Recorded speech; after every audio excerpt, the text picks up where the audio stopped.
Hey, RetconRaider here, with special thanks to the Raiders, the fine folks who help make these videos possible, including but not limited to Mathew Smith, Revenant, Alois, Anerdinwarpaint, Dragon Matrix 7, Eerie V23, Exsellsior, Gottlieb, Kazorm, Nathan Welch Jr., RobbyB, Tomasz Piątkowski, Triphoppenskip, and Valinrook.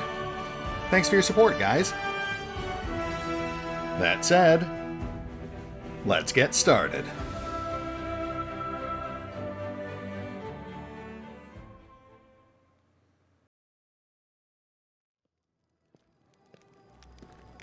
And welcome back to Pathfinder, Wrath of the Righteous.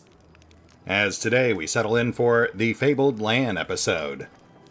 I would say Lann party, but, I've already leaned into that one a couple of times now, so no sense in saying it again, even though I just did. But yes, today we'll be focusing on our favorite bifurcated bachelor. It's been a while since we sidelined him, so it'll be nice to catch up a bit, I think.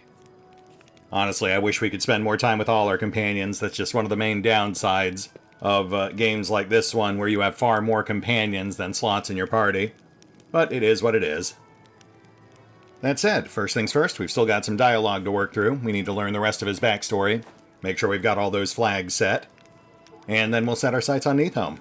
We do have a few other pit stops we have to make on the way there, plus some general crusading, but hopefully we can knock this whole thing out in one go. Commander, what brings you here?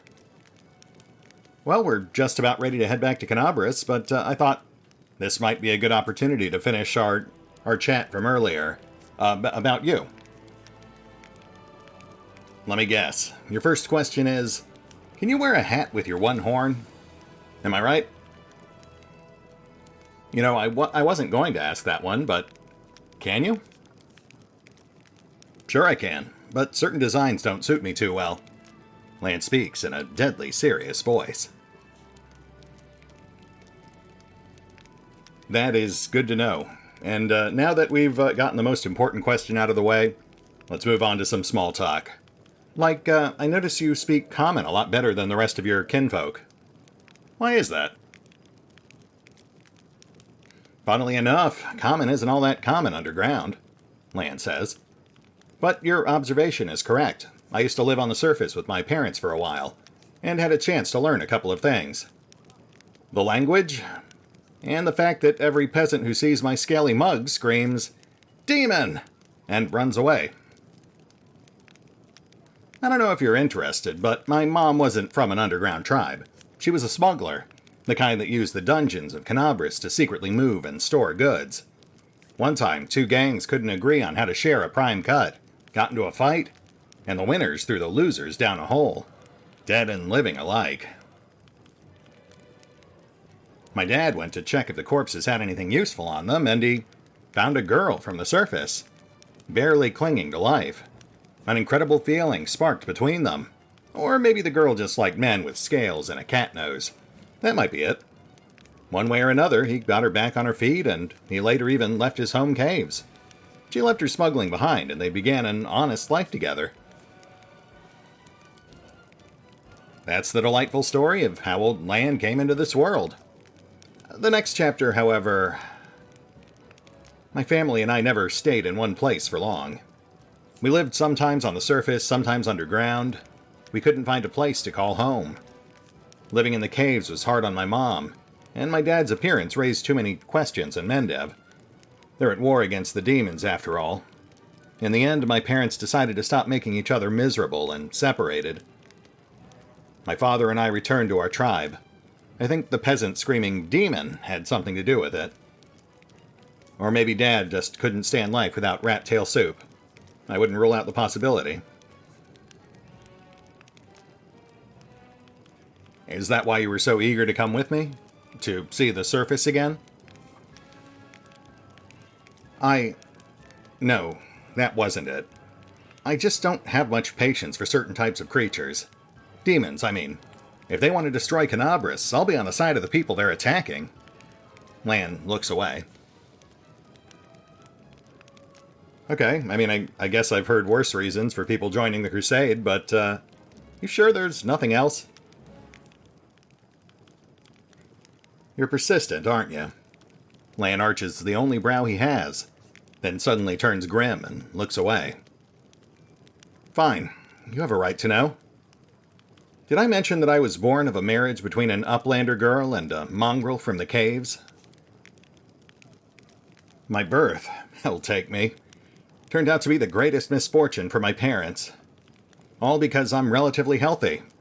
I'm the best thing that can come from a marriage between a cave-dwelling mongrel and anyone from the surface. A healthy child with the right number of hands and feet. No apparent defects, no missing organs or other problems. They saw hope in me, so risked having more children. They thought it would somehow be all right. A growl edges into Lann's voice. I could have had 4 brothers. The first was born 2 years after me and died 3 years later. He didn't have a nose, nothing even remotely resembling one. He could only breathe through his mouth. Mom and Dad were afraid to take their eyes off of him, for fear he'd choke and suffocate on something. But in the end, it was his weak heart that killed him. Then there was another pregnancy, and birth. I pretended I was sleeping, but snuck out of my bedroom and listened under the door. All those hours. It was strange, but I never heard the newborn screaming. Mom moaning, yes, the priests praying. Then I dared to open the door a little and look inside. The priest stood there, very pale. One of them was holding something, a small object that fit in his palm. He asked, "Do you know what this is?" And the other said, "I think it's a head." Lann stops.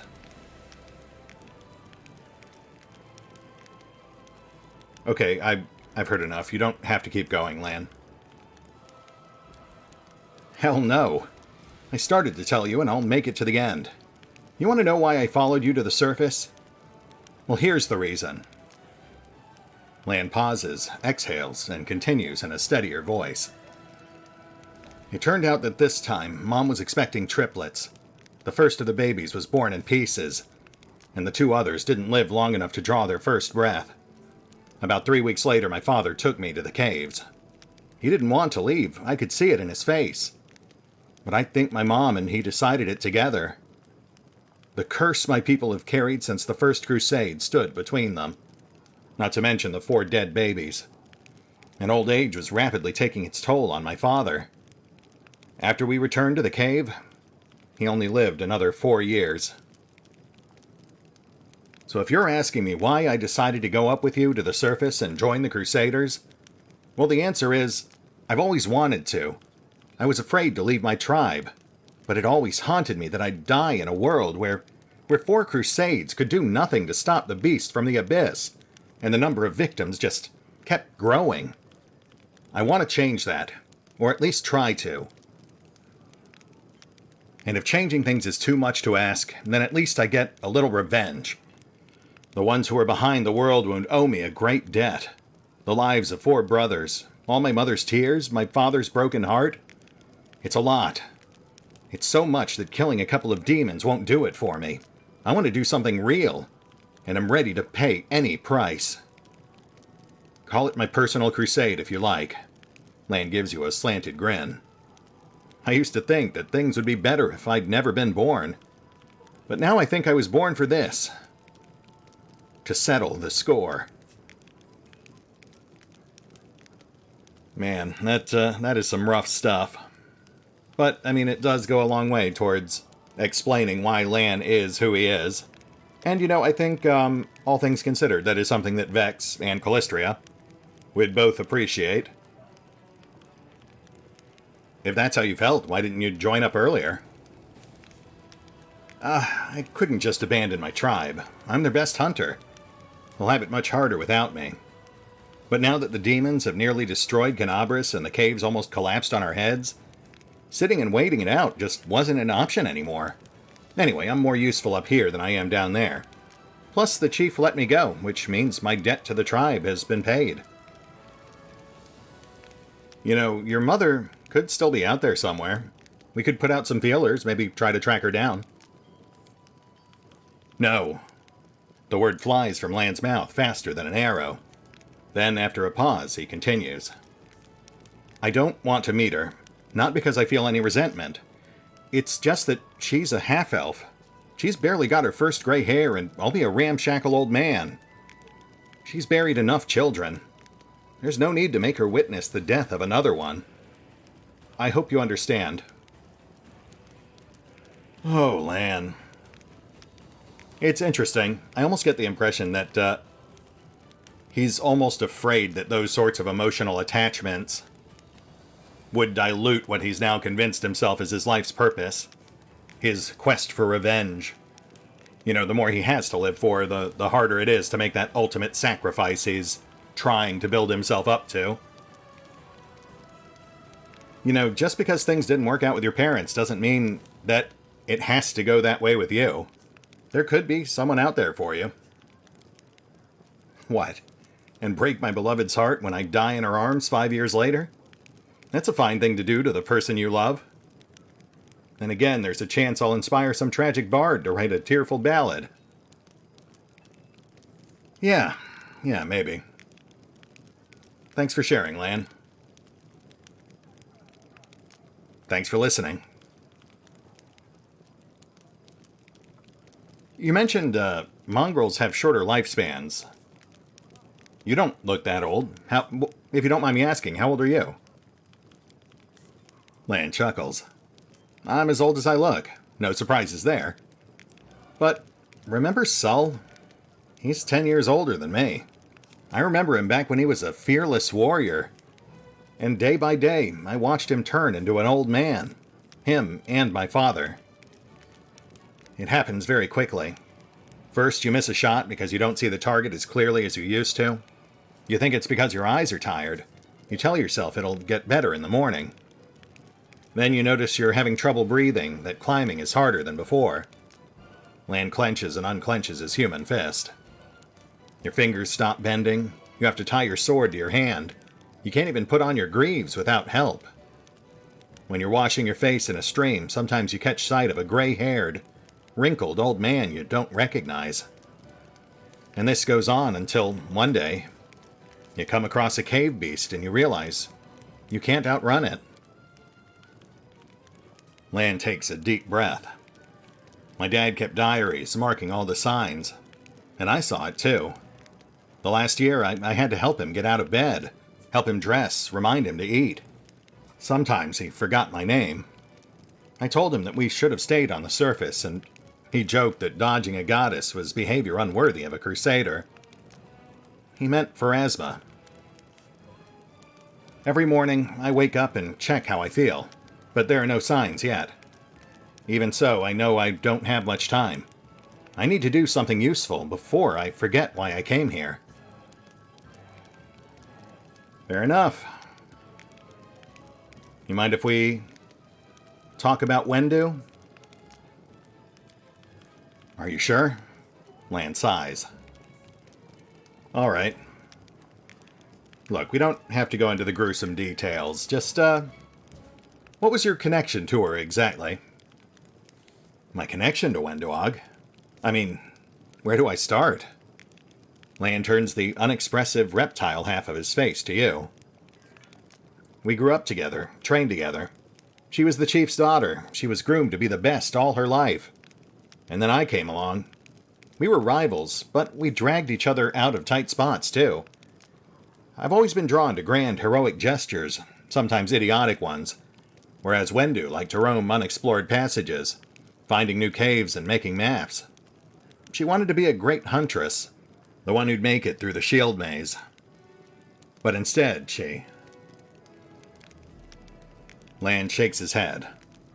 It'd be better if she died. The death of a friend is painful, but watching a friend become a shadow of their former self is unbearable. I mean, not for nothing, but, she still seems to think she's in the right. Of course. She thinks she did everything right, because the second she starts to doubt herself, she'll have to face the truth, to admit that she's just a cannibal that demons use as they wish. Lann's frown looks almost like a wince. She wants to get stronger and stronger. But for what? I'll never understand what drives her. So are you two just friends, or... Wow. You really don't pull any punches, do you? Lann exhales loudly. There was a time when I asked myself the same question. Wendoag knew me better than anyone. She understood me better than anyone. She was my first woman.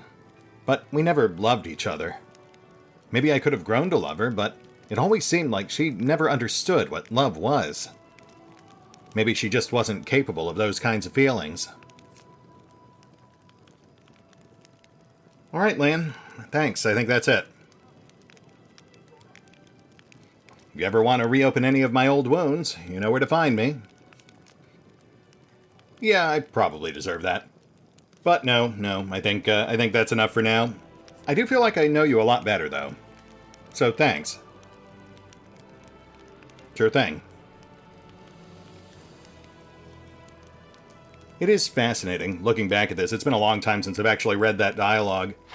But it really does kind of highlight how Lann and Wendu are essentially two sides of the same coin. They both have very similar motivations to prove their worth in a world they feel is inherently stacked against them. But, one just happens to have more scruples about it than the other. There are some common themes, though. I mean, both are deathly afraid of emotional attachments. Anyway, that's enough chatter for now. Let's tag Lann in and get this show on the road. Oh, I'll also note that I did respec Lann off screen, mostly just to get rid of Zorm, to make sure we don't have two Zorms. The world can barely handle one Zorm. Two is just too many. But I didn't do anything fancy with it. I just defaulted Lann back to a generic single-class Zen Archer build. We're only using him sporadically from here on out, so it should be perfectly serviceable.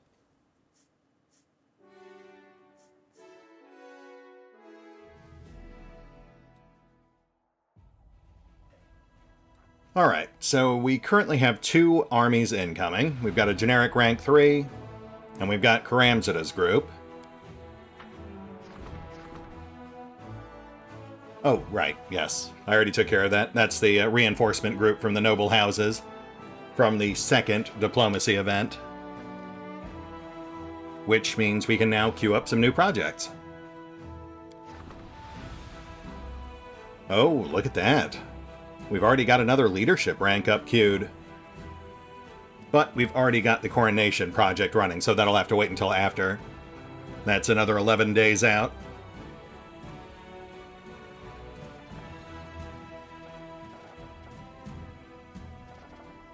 We also apparently have a diplomacy slot open. Oh, and a logistics slot. Okay. Let's go grab the Bell of Mercy. That's a nice across-the-board buff for all of our units. And let's finally finish up this first relic project, the first of many. That'll finally get a shiny new belt for Ember. Gotta say, it is very satisfying to finally be clearing this stuff out of our queue. Anyway, obviously our main focus right now is to get ourselves to Canabris. But we do have a few detours to take on the way there. Mostly just grabbing ingredients. We've also got a pit stop at Heaven's Edge. Should be relatively quick. And of course we'll also have to pause from time to time for crusade management. No, not that way. Oh, Skelebro! Oh man, I am so happy we ran into him. I was actually really afraid we had somehow missed his trigger event back in Act 2. Bear with me, guys. This is going to be like 10 minutes, but very much worth it. A skeleton is walking across the waste. He moves with pep in his step, humming a tune. His skull bobs in chorus with the humming, making the coins inside its head clink rhythmically. Next to him, nightmarish horses of flame and shadow draw a cart loaded with valuable-looking items. Upon seeing you, the skeleton offers a dramatic and hearty wave. Good evening to you there. Or is this what day looks like in your world wound? Can't really tell, but no matter. Be it day or night, the skeletal salesman always has the best deals you can find anywhere. He proudly sweeps his bony hand over the goods in his cart. Would you like to buy an enlargement potion, my good halfling? Your kin always show an immense interest in those. Pleased with his joke, the skeleton utters a rasping chuckle. Or perhaps you'd like something better that serves the same purpose? I can offer you a free sample. Well, I'd kind of like to stab you for implying I'm too small, but, yeah, I never say no to a free sample. What do you got? Here you go! The best merchandise for halflings. Enjoy! Okay, yeah, I'll take that. That's like a level 7 spell scroll. Too high for Waljiv to scribe, but I'm sure we'll get some use out of it. Yeah, you get to keep your kneecaps. Oh, I have the widest choice of merchandise. Right now, I've got a fine selection of magicianal, mysterical spell thingies. Everything a wizard could want. By the way, could you advise me what would sell best in these parts now? I have a choice of exotic wares from faraway lands, then there is the personal protection equipment, and a whole arsenal for a hunter. Hunter, you say? Well, I have it on good authority that the current leader of the 5th Crusade is a hunter type. He might be interested in that sort of thing. Noted. Seek me out on the roads with new goods to buy. I will certainly do that. So, hey, I can't help but notice you're some sort of skeleman and your horses are nightmare smoke monsters. What's up with that? Oh, I'm a simple man. I keep no secrets. You can see right through me. The skeleton laughs as he knocks on his empty ribcage for emphasis. What would you like to know? Okay, well, how exactly did all this happen? Just all of it? In general? Oh, now that is a story and a half. Listen well and don't repeat my mistakes, or you won't be able to live with yourself. Get it? All right, moving on. Once I was just like you, exploring all sorts of ruins and filling my pockets with riches, until I stumbled into a Dracolich's lair. That's one scary beast, let me tell you. A lich and a dragon. He would have eaten me whole had I not suggested a deal. I would sell off all the blades and armor left by previous adventurers. Surely he didn't have much use for all that equipment, but he could earn a tidy sum of gold. Surprisingly, he agreed. But that didn't save my life. Instead, he just turned me into a walking pile of bones. And what do you know? That was just the beginning of my troubles. For a long time, I wandered the river kingdoms, peddling wares, until I met one devious scoundrel. At first glance, he looked decent enough, decked out in armor, clearly a paladin. He asked me where my master's lair was. Obviously, he wasn't the first to take an interest. But the Dracolich was no slouch. He put an enchantment on me so that I wouldn't even remember the lair's location. However, this knight turned out to be quite the wizard too. I'm no expert in magic, but basically he offered to perform a ritual that would reveal the location of my master's lair. Then he and his pals would kill the Dracolich and give me my freedom, plus half the hoard. Sounds like a sweet deal, huh? So I agreed, like a fool. He showed me the contract and it seemed all right to me, so I just signed it right then and there. We conducted the ritual and the knight found out where my master was hiding, by looking at some astral tracks or whatnot. Long story short, they killed the Dracolich. The knight offered me my half of the treasure as promised, and then as per the terms of our contract he demanded payment for the ritual's components. For my freedom, and then there were taxes, excise fees, and fines. Before I knew it, I had to give him all of my loot and still couldn't even cover my debt. And so he offered me a way to repay it, by working as before, for his master this time.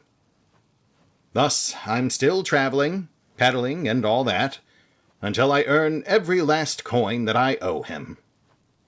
And you know what? To pay off that kind of sum, I'm pretty sure I'll have to keep working for him until Grotus brings the end times. Now that's a story, isn't it? Someday I might even write a tragic play about myself.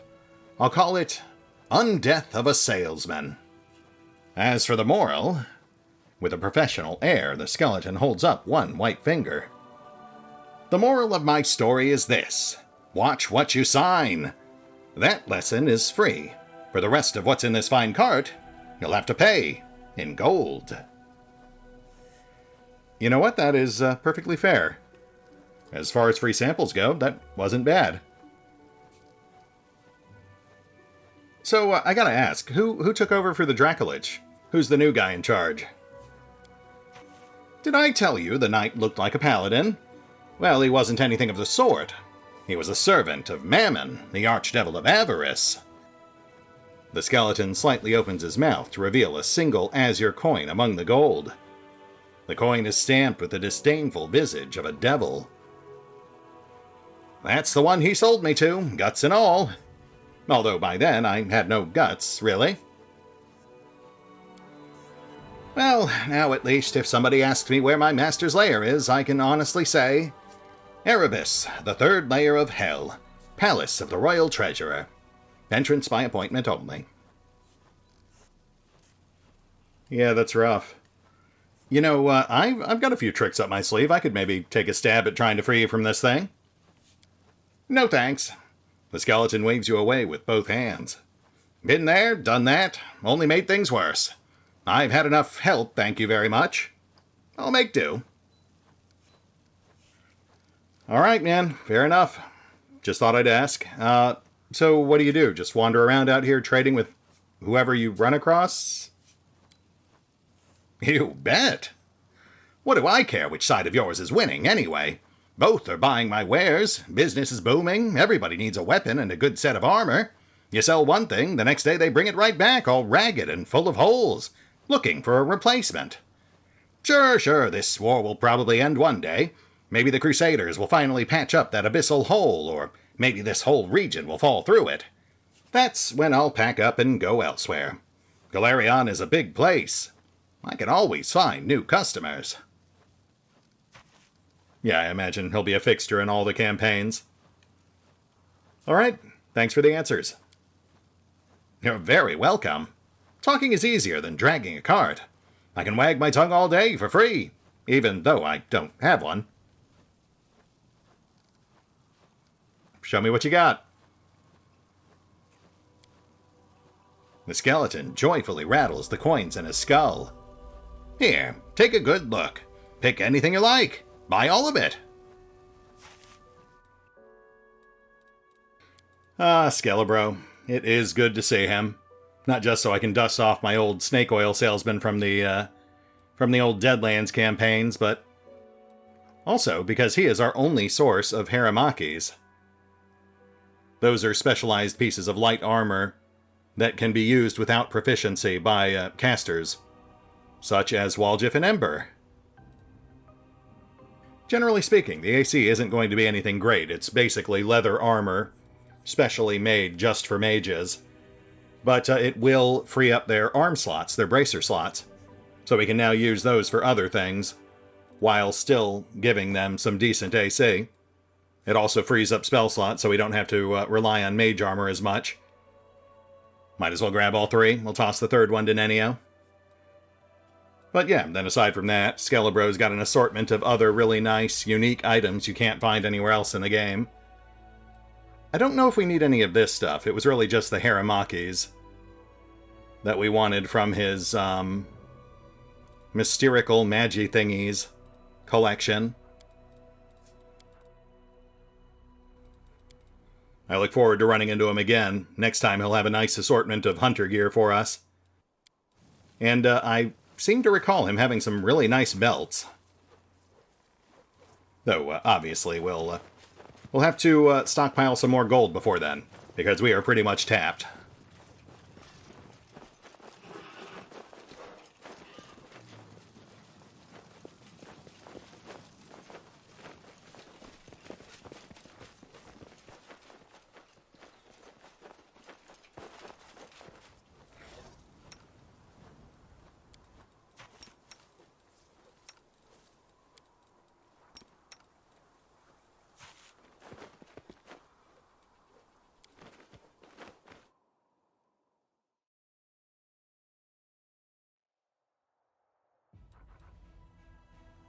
Alright, let's get those Haramakis equipped.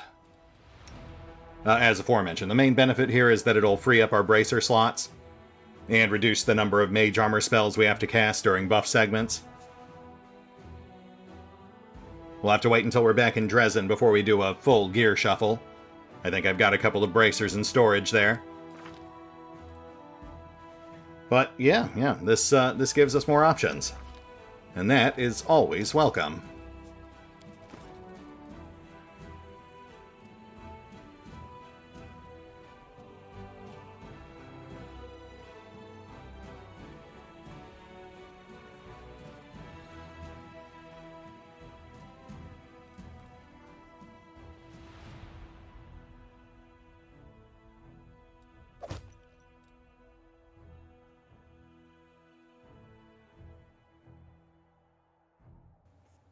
Not sure if I actually have any utility bracers for Ember. I guess we could just slap those bracers of wizardry on her for now. +3 Arcana is better than nothing.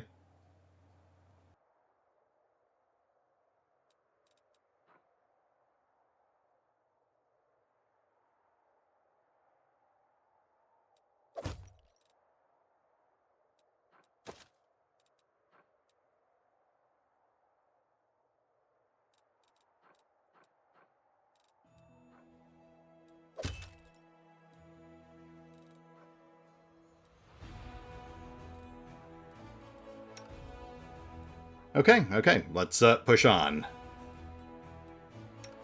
I'll get the rest of that sorted once we're back in Dresden.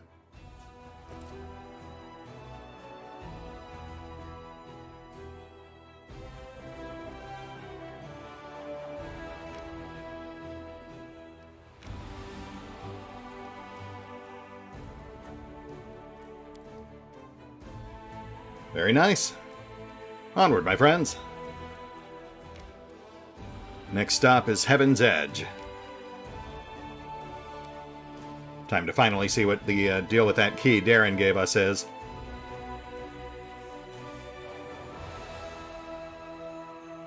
We've got some events queued, but let's just shuffle our armies up real quick. We need Agaboya on the rank 7 and Shy on the rank 3. Oh, crud. I forgot the marksman. That's the ones from the Noble Reinforcement event.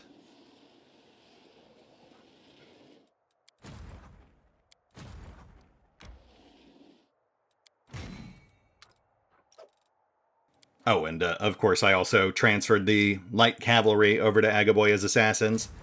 They're the next base unit type being upgraded. We'll probably make them Cuirassars, but I would like to see what our other options are.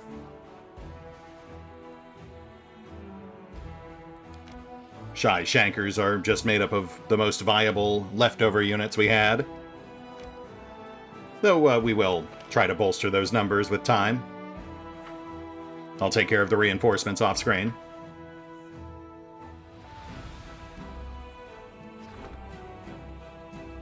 A visitor from the past. A small crevice opened in the middle of Dresden. Then a tiny, sickly old man climbed out. Coughing heavily, he introduced himself as a spirit of the Sarkorian land, and thanked the Crusaders for their struggle. He wishes to help the crusade, and is offering the commander a choice. He can either open up the metal deposits that sleep beneath the earth not far from the fortress, or grow lush forests on top of them, where wild game will make its home. Okay. So choosing the metal deposits will give us 150 material over 30 days. Then the forest option gives us robust on all units, which is a plus 2% bonus on max HP. Interesting. Pretty small, but I wonder if that rounds up. And then our evil option is basically a hybrid of the two. 100 material immediately, plus a 1% boost. I mean, we currently make like 40 material a day, so I feel like this isn't much of a contest. Permanent health boost, even if it is a small one. is still a much better choice. Plus, you know, as a hunter, I feel like Vex would kind of lean that way anyway. Yeah, we'll go with the forest. Upon hearing the commander's choice, the tiny old man smiled and melted into the earth. Soon after, scouts reported that several groves appeared just outside of Dresden. The resulting fresh air gives the soldiers strength. Lovely. I mean, hey, even if that 2% doesn't round up, that's still plus 1 HP for every base 50.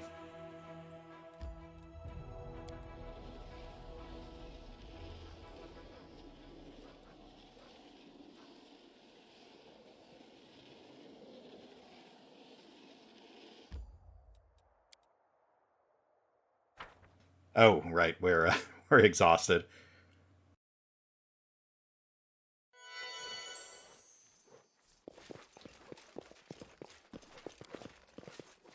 Well, this is awkward. One sec. Hey, and look at that. Like magic, we're there. Let's see what we've got.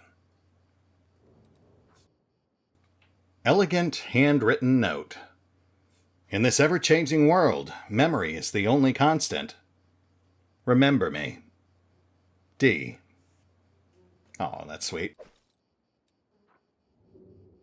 And a wand of heal. We will absolutely take that.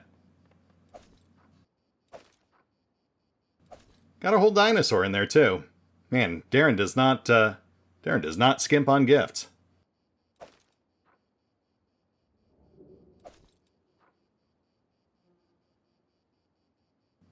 Not bad.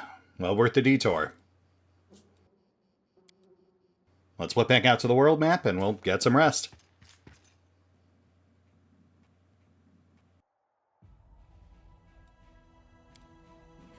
Oh, that's odd.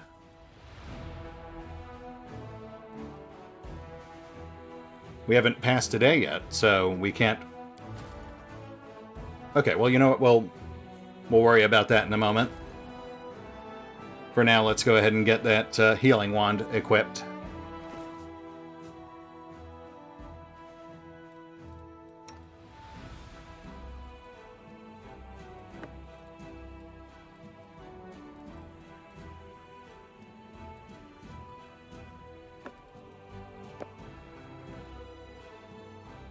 You know what? Let's dump the healing potion.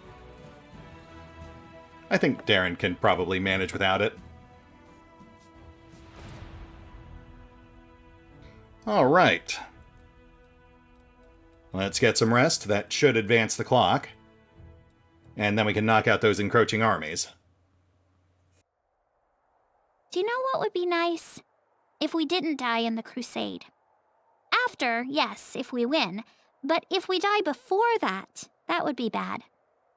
You will try not to die, won't you? Although I suppose it will be hard. Sometimes I'm more afraid of you than Baphomet.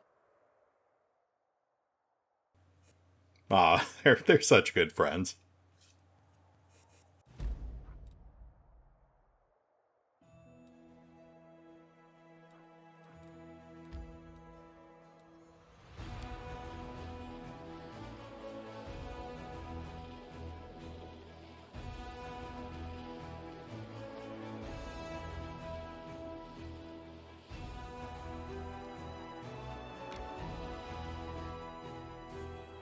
Oh, right, yeah, those guys. Sorry, totally blanked on that. Yeah, let's knock them out real quick.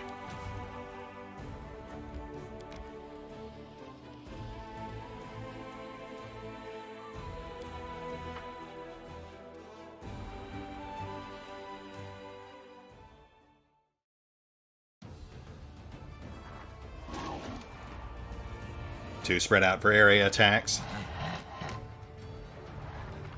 Nuke the mages.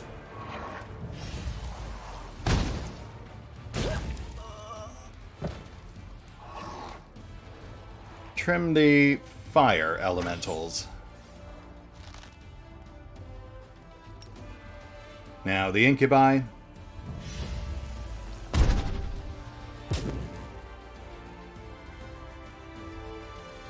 And hold.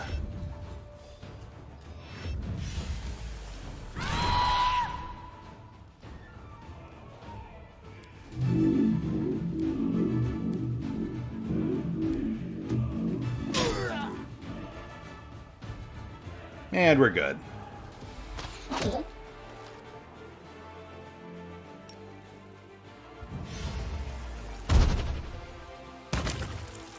No, my molecular cohesion.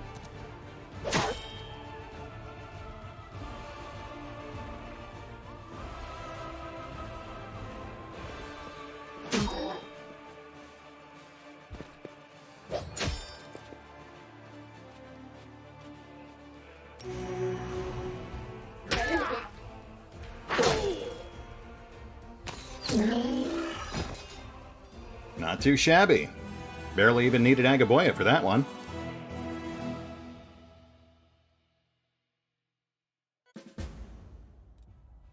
And that was indeed Karamzada's advance force. So much for being the master strategist of the world, Wound.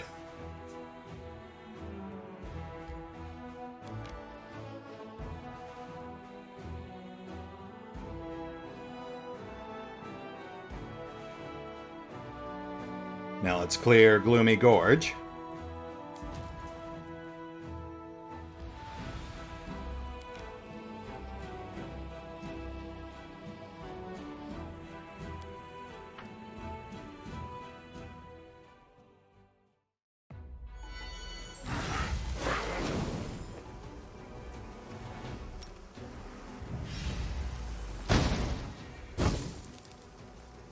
Close. But that's why we've got Shy doing this. He needs more levels.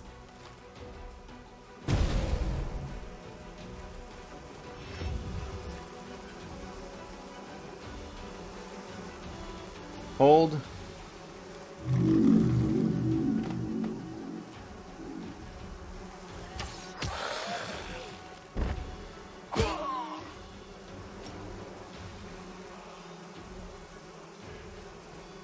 Which one was the summon? I think it was the smaller group.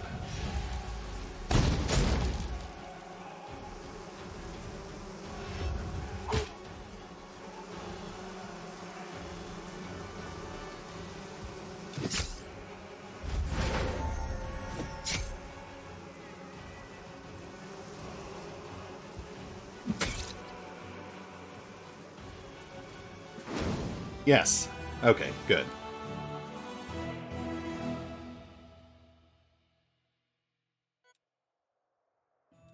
And level up. Which will, of course, go towards Cure Wounds. Gotta have a healing spell.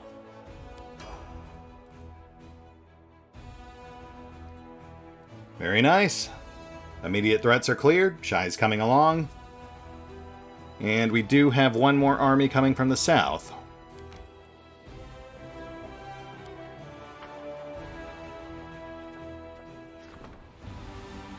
Karamzada's army was undone, along with his plans to retake Dresden.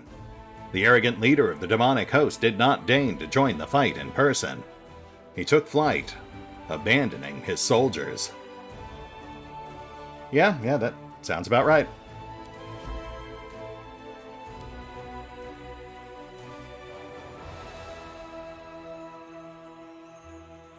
Next up, we've got the Hollow Tree. And I am not sure we're going to make it to Neathholm today.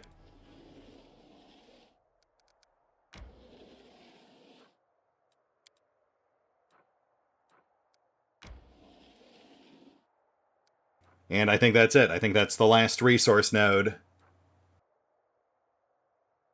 So it's just a straight shot from here to Canabras.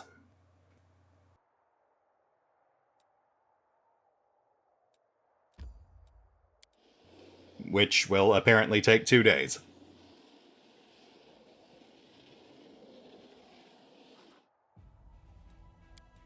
Yeah, let's get some rest. No sense in pushing our luck. And I guess we can get some crafting going. I did restock on ingredients while we were in Dresden.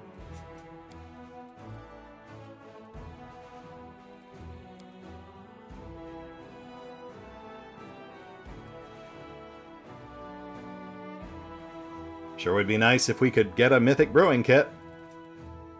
But we're going to be waiting on that for quite a while.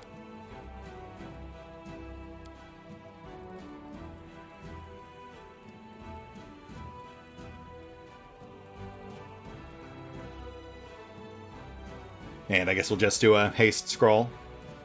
You can never have too many of those.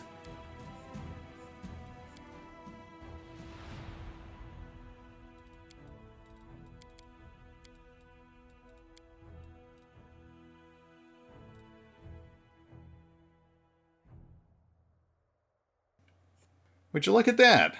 I made it through another day without being killed or eaten, and without looking any more decrepit than I did yesterday. Not too shabby for a mongrel. Ah, Lann, always with the quips and jokes and self-deprecation. It's actually kind of depressing, because after our recent chat, that does come across as another sort of coping mechanism.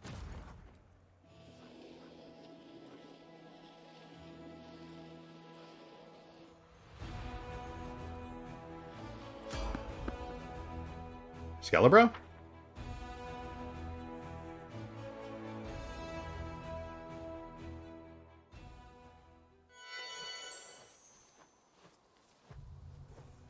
This is definitely not Skelebro. Okay, well, I think it's pretty obvious we're not reaching Neathholm today. We'll hit the pause button real quick, I'll get buffs up, and we'll round things out with whatever this is. Decide already. Be right back.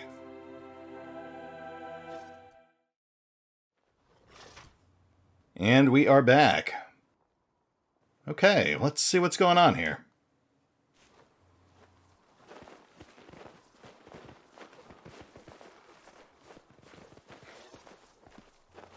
This looks like the starting area for that Finian encounter.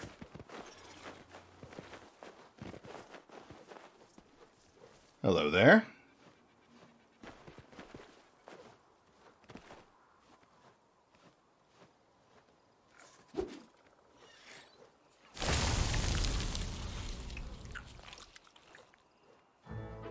Of all the scrolls the Intendant gave us, you chose this one? Really? It didn't even occur to you that this was a problem? How are we going to face our mentor now? This is just a spell that, well, long story short, it will help us against the demons. We still want to be saved from the demons, don't we? The young man, who stands staring at something squirming in the center of the meadow, turns his gaze to you. Oh, it seems like we've got reinforcements. And it's the commander, no less. Yeah, hey, Commander Vex Godglove, this is Kaz. Who are you? The young man salutes you hastily. We are Crusaders, Commander. The squires of Sir Allfrey. He will be here shortly once he finishes inspecting the positions. We are preparing for battle. Uh-huh. Yeah, that is what it looks like. What exactly am I looking at? We're escorting rescued prisoners to Canabris after we heroically liberated them. The young man beams with pride. But there's an issue. Those from whom they were rescued now pursue us, so our leader and mentor, noble Sir Allfrey, decided to take a defensive position and fight. And we tried to get ready for battle. The young man looks hesitantly at the squirming plants. Right, yeah, that gave me pause too. What is this? This is a cluster of flexible, elongated, pulsating objects. I'm sorry, you maybe want to run that by me again? These are sprouts of plants whose behavior seems highly uncharacteristic for plants. You can call it a demon trap. Yes, definitely, it's a demon trap. They only look like ropes that are wider at the base and narrower at the ends, and suddenly gain the ability to move. Pretty sure most people just call those tentacles. We don't use words like this here. Like pollen? Yes, that's right. The plant shoots are full of pollen. I'm sorry, what is what? Okay, look, can I just talk to Sir Allfrey? Where is he?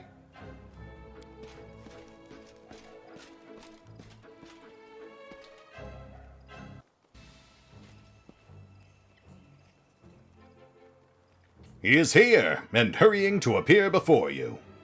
The Aasimar standing before you screams of chivalry. His armor and gear have seen many battles, but they are carefully polished. Every belt is properly fitted, and every buckle sparkles. The Aasimar gallantly greets you. My sincere greetings to the Knight Commander of the 5th Crusade, the hero of the battle for Canabris and the battle for Dresden. Meeting you is an indisputable honor for me. I am Sir Allfrey, a loyal follower of Divine Iomade, a knight, a nobleman, and a crusader. These young men are my squires, and we... The knight interrupts himself and turns his gaze to the sprout springing forth from the ground. His eyes go wide. What is this? Sir, as we were about to depart the garrison, the Intendant Arcanist gave us a scroll that creates a demon trap. We decided that now is the best time to use it. This is a very good trap. These wriggling serpent-like grabbers can firmly hold a demon. Exactly. These rope-like moving, sprouting pseudopods have the optimal shape to grab and immobilize a demon. Am I missing like an inside joke or something here? Why are we not just calling them tentacles? The first squire grows pale. The second one clutches his chest and steps back. A martyred expression appears on Sir Allfrey's face, and he seems to struggle for a moment. Then he says, I respect your opinion immensely, Commander, for it is born out of your wisdom and experience. And yet it does not seem to me that these fine like magic devices deserve to be called that. Okay, I think I know exactly what's going on here. I'm sorry, I've got to ask, what's up with you guys and tentacles? The squire gives you an accusing look. The knight adjusts a strap on his armor with a nervous gesture. I am flattered by the interest of such a heroic leader in my humble self. But if you will allow me, I would prefer not to answer the question about my issue with the limbs typical of octopi and other sea creatures. They are connected to a harrowing and traumatic episode in my past, one I prefer not to remember.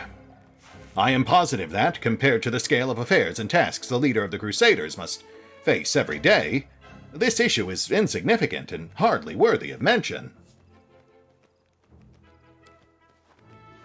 Forgive us our tactless questions, noble sir. Darren gives the knight a disarming smile. Every person has a right to have secrets of his or her own, and it would be most disrespectful of us to infringe on this right. Okay, that's just weird. Darren, what are you up to? I thank you for your tact and sympathy, my noble comrade in the crusade and my kindred in celestial blood. The knight nods gallantly to you. Oh, I just can't take it anymore. Why did Darren say that? Here I stand, waiting for a story that would make a brothel veteran blush, but instead he just spews out dull pleasantries. Yeah, I'm as mystified as you are, Waljeff. He said it to provoke a reaction from the audience, so you or someone else would snap and start bombarding the man with questions. That does make sense. Darren brushes an invisible speck from his sleeve. There are just two special virtues in this world, my dear-tailed friend. The first is the ability to shut your mouth when necessary. I have this one, although I consciously choose not to use it on most occasions. And the second one? Hello? What's the second one? Why did you stop talking? Oh. Thank you. Thank you, guys. I appreciate your contributions to this conversation, but I think I've got it from here. Also, yes, I do know who this is. It's been a while, and I don't think we ever got there with the Kingmaker series. Though I hope we will someday. But I think he was part of Jubilost's companion quest. He was a noble knight who gets cursed and has to yell the word tentacle over and over again. Apparently he got cured, but has some lingering trauma. But it's fine. I'm sure we can help him with that. Be brave, Sir Allfrey. Don't run from your fears. Say tentacles proudly and boldly, and let the shadows of your past recede. A fire flares in the knight's eyes. What heartfelt words! I am humbled and grateful that you took the time to address me and the dark corners of my soul, so to speak. I feel like your words have awakened something in my soul, something worthy of pride. We have cleared up the question that troubled me. Now it is time to turn our attention to more pressing matters. Tell me, my squires, did you brief the commander and outline the gravity of our situation? Yes? Or no? I don't remember. I think something was said about a very, very nasty demon. The knight sighs. I beg your pardon and ask that you not judge these young men harshly. They cannot be blamed for their lack of diligence. They are just young. They have not yet fully mastered the art of war and have not realized the importance of discipline. In time, they will become the pride of the Crusader force. I am certain of it. The squire smiles as he listens to the knight's words. The second squire proudly thrusts out his chest as he discreetly tries to wipe a clump of mud off his armor. Looks like these guys are standing by their leader, just like this Jaeger of yours. This Aasimar must be a good mentor. I wouldn't jump to conclusions so hastily. The loyalty of soldiers can be either a sign of competent command or a sign of blatant connivance. As for the Knight Jaeger, the best way to describe him would be a good plant growing in bad soil. It's still too early to know what fruit this plant will bear. I shall brief you myself, Commander. The monster really is pursuing us, but it is not a demon. It is something even more heinous and unnatural, a demodand. The assessment of it as a very, very nasty creature is accurate. My squires and I raided its lair and liberated several prisoners this thing was going to drag to the abyss. But now the monster is coming after us. I estimate it will be here in half an hour. We plan to fight. Hey, okay. You really should have just led with that. It's been a couple of days since I've gotten to kill something, so I am absolutely in. This is wonderful, Commander. It will be an honor to fight side by side. Please prepare yourself, for a very, very nasty demodand will soon be here.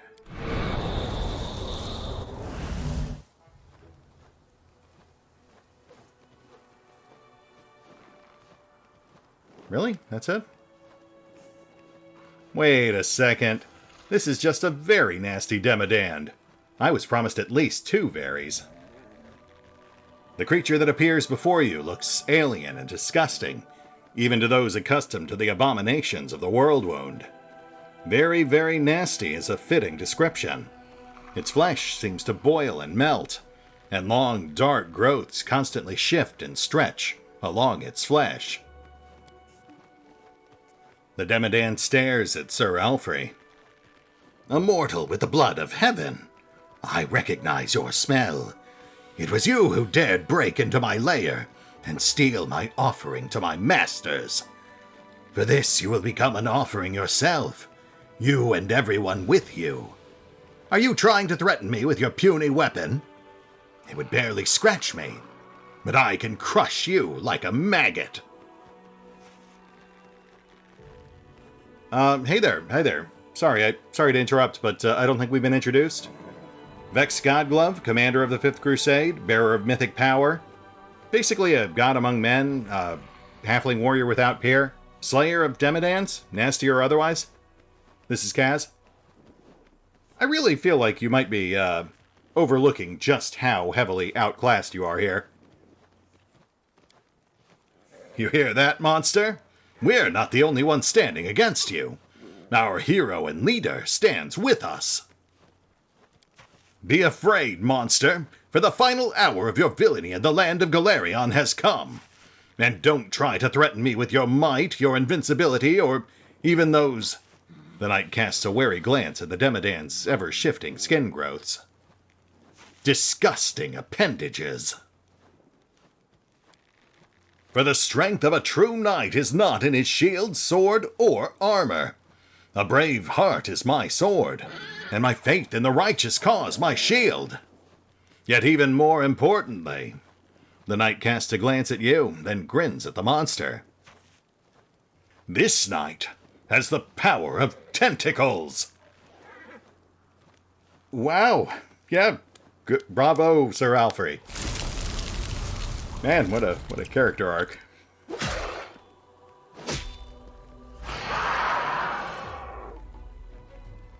This whole thing is pretty incredible. Alright, let's get in there before he dies.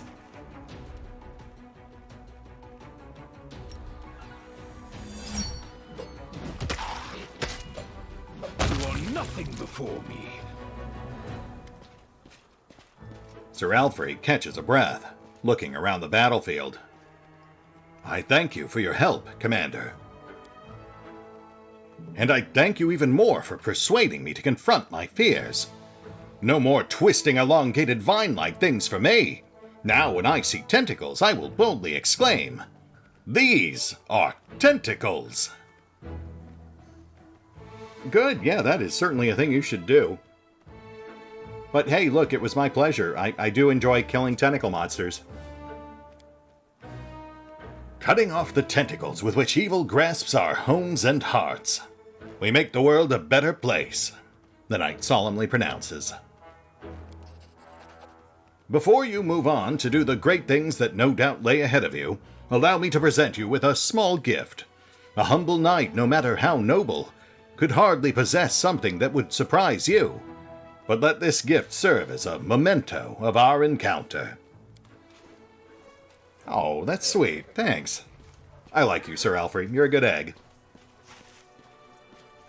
I will treasure this agile hand axe +4. All the way to the store where I will sell it for 12,500 gold.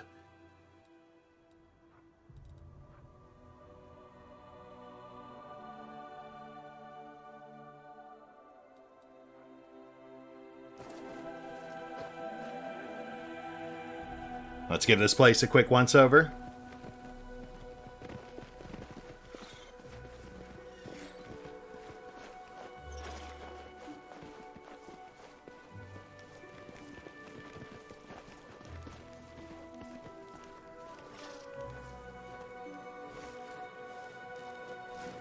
A motto is very important for a knight.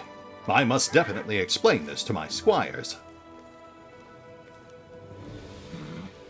Our commander, Sir Knight Allfrey, is truly the best commander, sir. And knight. Everything ended well this time, but it could have ended another way.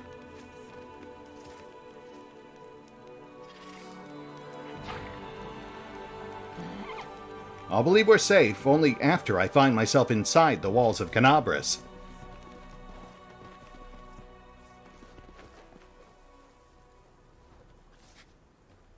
And I guess that's it. Sadly, our adventures with Sir Allfrey have come to an end. That was fun.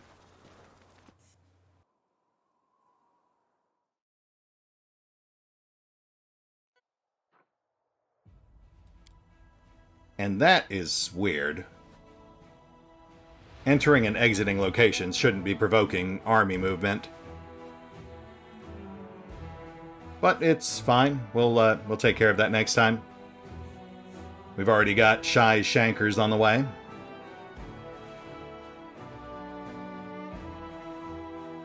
That said, we are past the hour mark, and all these voices are starting to wear on my throat, so I think this is a good place to call it.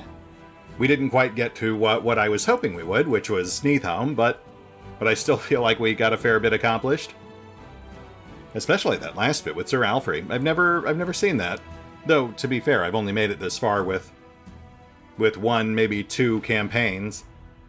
Given the music and just general absurdity, I'm thinking that might be Trickster exclusive. Anyway, I do need to stop talking, so we'll hit the pause button for now. I'll take care of the off-screen bookkeeping, get our reinforcements in order. And we will pick up here next time, as we finish our trek to Canabris and get to the bottom of whatever is going on with Neathhome. See you then.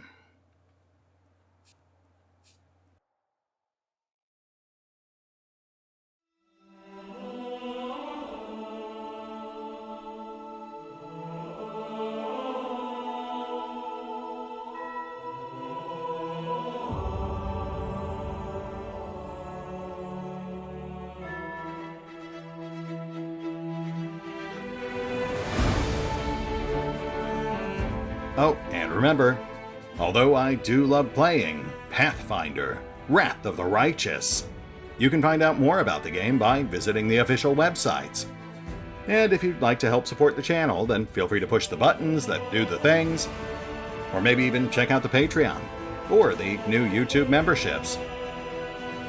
Links are in the description.